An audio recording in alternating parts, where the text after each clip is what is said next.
दोस्तों आज इस वीडियो में हम एक बहुत ही इंटरेस्टिंग टॉपिक पर डिस्कशन करने वाले हैं जो कि है life after selection of an APSC officer.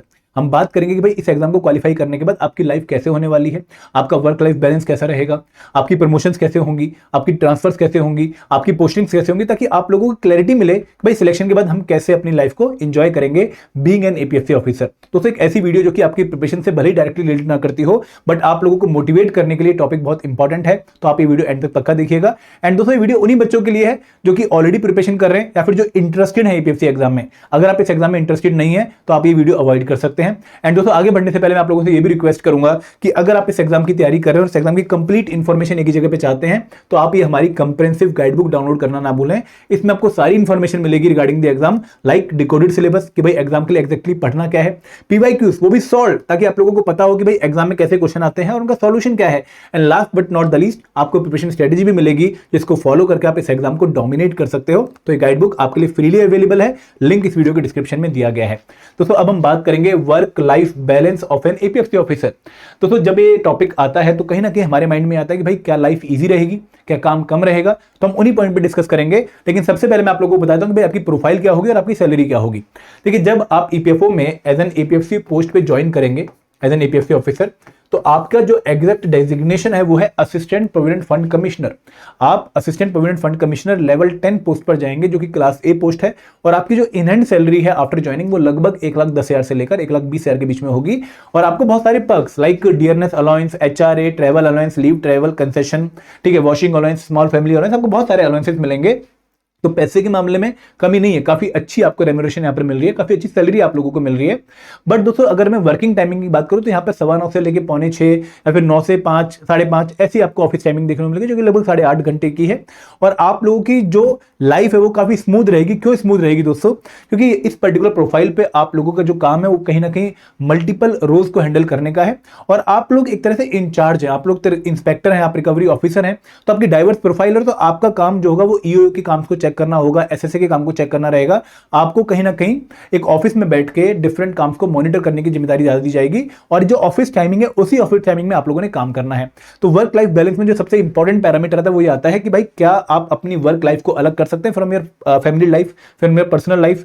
Exactly यहां पर आप कर सकते हैं कि भाई आप पर्सनल लाइफ में एंजॉय करिए, आपसे ऑफिस काम में आप उसको जो है इन्वॉल्व मत करिए। और ऑफिस में भी इतना काम नहीं है कि भाई आपसे उसकी पर्सनल लाइफ अफेक्ट होगी, ठीक है। आप ऑफिस का काम ऑफिस में हैंडल कर सकते हैं, इतना ज्यादा काम नहीं है, एक्सेसिव काम नहीं है। मतलब 8.5 घंटे में जितना काम होना चाहिए उतना ही काम आपको मिलेगा और वो काम आप घर पे लेके मत जाइए, आप ऑफिस में उस काम को रखिए क्योंकि आप लोगों के पास कोई डेडलाइन नहीं है। नो डाउट काम ज्यादा रहेगा, डिफरेंट डिपार्टमेंट्स रहेंगे बट इतना भी ज्यादा काम नहीं रहेगा कि भाई आपका वो जो ऑफशूट है वो आपको पर्सनल लाइफ पे देखने को मिलेगा। आप यहाँ पर अच्छी लाइफ एंजॉय कर पाएंगे। और दोस्तों जनरली सैटरडे संडे ऑफ रहते हैं, ठीक है। बहुत रेयरी सिचुएशन ऐसी होती है कि भाई आपको सैटरडे संडे को बुलाया जाएगा।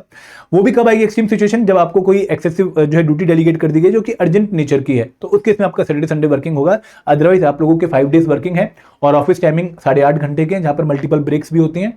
तो यहां पर आप लोग एक अच्छी लाइफ एंजॉय कर पाओगे।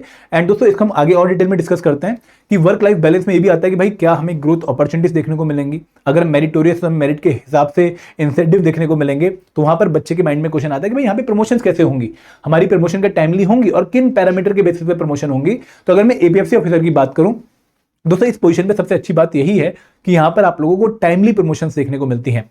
आप जो भर्ती आप हो रहे हो assistant provident fund commissioner post पे, ठीक है, जो कि पेमेंट 3,15,600 से लेकर 39,100 का ग्रेड पे है, सॉरी बेसिक पे, और 5400 की ग्रेड पे है। और आपकी जो सैलरी आ रही है वो लगभग 1,10,000 आ रही है। आपको लगभग 5 साल बाद, देखो 5 साल का पीरियड ऑलमोस्ट फिक्स है, 5 साल बाद आप लोगों की पहली प्रमोशन होगी और आप बनेंगे regional provident fund commissioner cadre 2 पे, ठीक है। तो यहाँ पे ग्रुप 2 आप जो है रीजनल प्रोविडेंट फंड कमिश्नर पे जाएंगे और यहाँ पर आप लोगों का जो ग्रेड पे है वो 6600 का हो जाएगा और आपकी सैलरी में आपको इंक्रीमेंट देखने को मिलेगा। कहीं ना कहीं एक बहुत अच्छी प्रमोशन है। आप एक आरपीएफसी बन जाते हैं 2 लेवल के, फिर आपकी 5 साल बाद एक और प्रमोशन होती है जहां पर आप आरपीएफसी 1 बनेंगे, ठीक है। ये भी अगेन टाइमली प्रमोशन है। और फिर आपको additional central provident fund commissioner 2 बनने का मौका मिलता है, फिर आप एडिशनल प्रोविडेंट फंड कमिश्नर 1 बनने का आपको मौका मिलता है। तो यहाँ पर हर 5 साल बाद आप लोगों को प्रमोशन की जो है चीज गिफ्ट मिलता है आप लोगों को और आप इसको एंजॉय करते हैं। तो टाइमली प्रमोशन है। अगर आप ईओ पोस्ट पर भर्ती होते हैं तो कहीं ना कहीं वहां पर आपको एपीएफसी बनने में काफी ज्यादा टाइम लग जाता है। लगभग लोगों को 10 साल भी लगे हैं, 12 साल भी लगे हैं, 15 साल भी लगे हैं, बट एपीएफसी पोस्ट के बाद प्रमोशन काफी स्मूथ है।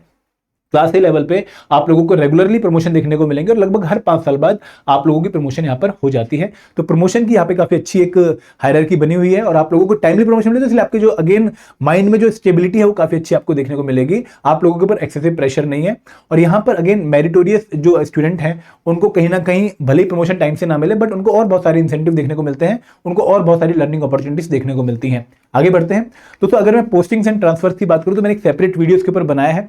तो वहां पर मैंने आपको लोगों को बताया कि भाई अगर आप पोस्टिंग्स की बात करें तो पोस्टिंग इनिशियली आप लोगों की जो है रैंक के बेसिस पे होती है। अगर आप टॉप रैंकर हैं तो आपको आपकी प्रेफरेंस का, आपकी चॉइस का जो है सेंटर मिल जाता है, वहां पर आपकी पोस्टिंग हो जाती है। बट अगर आपका रैंक नीचे है, फॉर एग्जाम्पल अगर आपका आउट ऑफ 159 रैंक 70 था या फिर 60 रैंक था, तो उस केस में अगर आपकी जो चॉइस है वो किसी ऊपर वाले रैंक वाले को मिल गई है तो उस केस में आपको वो चॉइस नहीं मिलेगी, आपको कोई और चॉइस से सेटल होना पड़ेगा। तो टॉप रैंक वालों के लिए फायदा ये रहता है कि भाई उनको उनकी चॉइस की पोस्टिंग मिल जाती है और देयर आर चांसेस कि भाई आपको होम पोस्टिंग भी मिल जाए, आपको होम स्टेट भी मिल जाए। बट दोस्तों क्योंकि यहाँ पर ट्रांसफर एक बहुत ही ट्रांसपेरेंट मैनर में रेगुलरली होती है, तो आप लोगों को एक पर्टिकुलर ऑफिस में 3 साल और एक पर्टिकुलर जोन में 9 साल रहने का मौका मिलता है। फॉर एग्जाम्पल अगर आप हरियाणा स्टेट से बिलोंग करते हो, ठीक है, और आपका जो रैंक है वो एग्जाम में है रैंक 2, ठीक है, आपकी जो पहली प्रेफरेंस आपने ईपीएफओ को दी वो ये थी कि भाई मुझे हरियाणा के करनाल सेंटर में जॉब मिल जाए तो बहुत बढ़िया रहेगा। और बाई चांस आपको करनाल ही मिल गया क्योंकि आपसे ऊपर जो रैंक था रैंक 1 उसने कोई और स्टेट डाला हुआ था तो उसको वो स्टेट मिल गया और आपको करनाल मिल गया। तो करनाल का जो ऑफिस है यहां पर आप मैक्सिमम 3 साल रहेंगे, 3 इयर्स रहेंगे। 3 साल के बाद आपकी ट्रांसफर हो जाएगी और ये ट्रांसफर कहां होगी?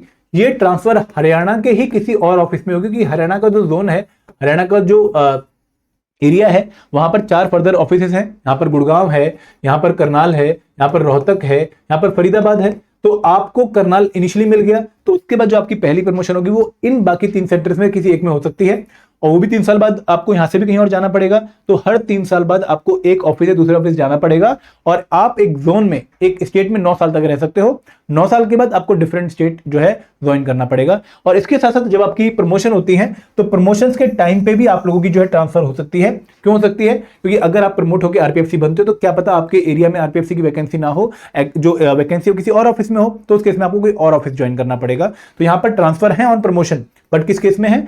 जब आपके एरिया में वैकेंसी नहीं है, आपको किसी और सेंटर पे जो है वैकेंसी वहां पे फिल करने के लिए जाना पड़ रहा है। एंड दोस्तों आपको रीजनल जोन्स के अकॉर्डिंग जो है रोटेशन देखने को मिलती है, जो कि मैंने आपको बताया कि भाई 9 साल बाद आपको रोटेट किया जाएगा एक पर्टिकुलर जोन से दूसरे जोन में। एंड दोस्तों यहाँ पर एपीएफसी का जो मेजर काम होता है ना वो कहीं ना कहीं नॉन फील्ड जॉब का होता है, मतलब आप लोगों को ऑफिस में ज्यादा काम करना पड़ता है। ईओ की जो प्रोफाइल है वो कहीं ना कहीं ईओ की प्रोफाइल जो है फील्ड पोस्टिंग में ज्यादा रहती है, खासकर इन्फोर्समेंट ऑफिसर की। बट ऐसा एपीएफसी आपका मेजर टाइम जो है वो ऑफिस में बीतता है और थोड़ा बहुत टाइम आप लोगों का इंडस्ट्रियल विजिट वगैरह में जाता है। तो ऐसा अगेन जो पोस्टिंग एंड ट्रांसफर का जो प्रोविजन है वो काफी स्मूथ ट्रांसपेरेंट मैनर में एक सॉफ्टवेयर के थ्रू होता है।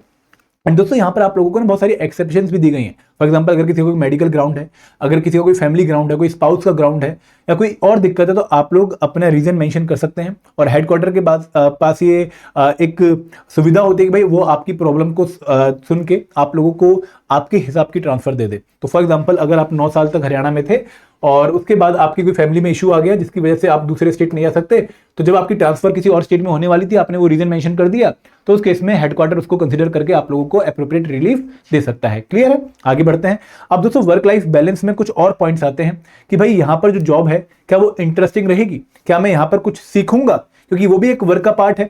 और कहीं ना कहीं वो लोग जो कि लर्निंग कैपेबिलिटीज के होते हैं, जिनको सीखने में मजा आता है, वो लाइफ एंजॉय करते हैं। तो दोस्तों यहाँ पर वर्क लाइफ बैलेंस की अगर मैं बात करूं तो आपका जो जॉब का नेचर है ना वो काफी डायनेमिक है। आप लोग डिफरेंट डिपार्टमेंट्स में काम करते हैं। फॉर एग्जांपल आप लोग अगर पहले कंप्लायंस डिपार्टमेंट में है, फिर आपको अकाउंट्स डिपार्टमेंट भेज देंगे, अकाउंट डिपार्टमेंट से आपको लीगल डिपार्टमेंट भेज दिया, लीगल से फिर आपको जो है कस्टमर सर्विस डिवीजन में भेज दिया, वहां से फिर आपको किसी और डिपार्टमेंट में भेज दिया। तो यहाँ पर आप लोगों को डिफरेंट डिपार्टमेंट्स में जाना पड़ता है, तो आपको बहुत सारी चीजें सीखने को मिलती हैं। और आपकी जो जॉब है कहीं ना कहीं वो पब्लिक डीलिंग से भी रिलेट करती है। एज ए पीआरओ या फिर एज ए सीएसडी आप लोगों को पब्लिक से डील करना पड़ता है। तो अगेन यहाँ पर काफी अच्छा जो है नेचर ऑफ जॉब आपको देखने को मिलेगा, जो कि आपको काफी इंटरेस्टिंग लगेगा, आपको मजा आएगा यहाँ पे काम करने में और आपको काफी लर्निंग्स देखने को मिलेंगी।